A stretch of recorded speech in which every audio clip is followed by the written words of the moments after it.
బాప్తిసం ఇచ్చి యోహానే కాక 12 మంది అపోస్తలులే కాక మిషనరీస్ అండి. ఏ దేశాల నుంచో మన భారతదేశానికి వచ్చారు మిషనరీలు.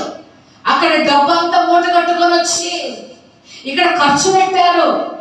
వారు సువార్త చెప్పక మునుపు క్రియలు చేశారు. క్రియల ద్వారా ప్రేమను చూపించారు.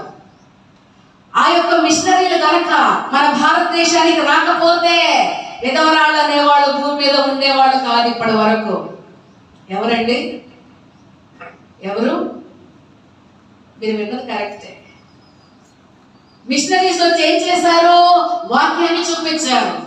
అప్పటికి వాళ్ళు రాకమునుపు ఏం జరిగింది భారతదేశంలో అంటే, ఒక భర్త చనిపోతే ఆ భర్త చితి మీదే భార్యని పెట్టి కాల్ చేసేవాళ్ళు, చంపేసేవాళ్ళు. విధవరాళ్ళకి భూమి మీద ఉండకూడదు. భర్త చచ్చిపోయాడంటే భర్తతో పాటు భార్యను కూడా కాల్ చేసేవాళ్ళు. విధవరాళ్ళు ఉండకుండా అలాగ చేసేవాళ్ళు. మిషనరీస్ వచ్చారు, వాక్యాన్ని చూపించారు. విలియం కేరీ వచ్చాడు, అలాగ మీరు చెయ్యొద్దు అని వాక్యాన్ని చూపించి క్రియల ద్వారా వారి జీవితాన్ని త్యాగం చేసి అనేక లక్షల కోట్ల సొమ్ము తెచ్చి స్త్రీలు చదువుకోవాలి.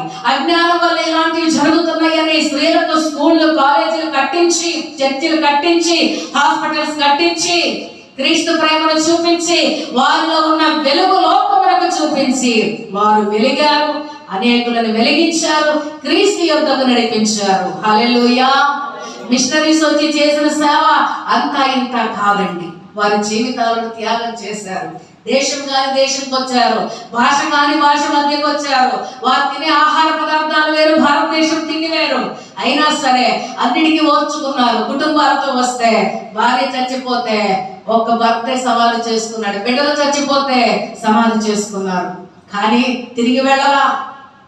ఆఖరి శ్వాస వరకు భారతదేశంలో ఉండి సేవ చేసి అజ్ఞానులకు సువార్తను ప్రకటించి జ్ఞానవంతులుగా తీర్చిదిద్దారు. ఇప్పటికీ మిషనరీస్ కట్టించిన స్కూల్స్ ఉన్నాయి, కాలేజెస్ ఉన్నాయి, హాస్పిటల్స్ ఉన్నాయి. వారు వెలిగారు, వెలిగించారు, క్రీస్తు యొద్దకు నడిపించారు.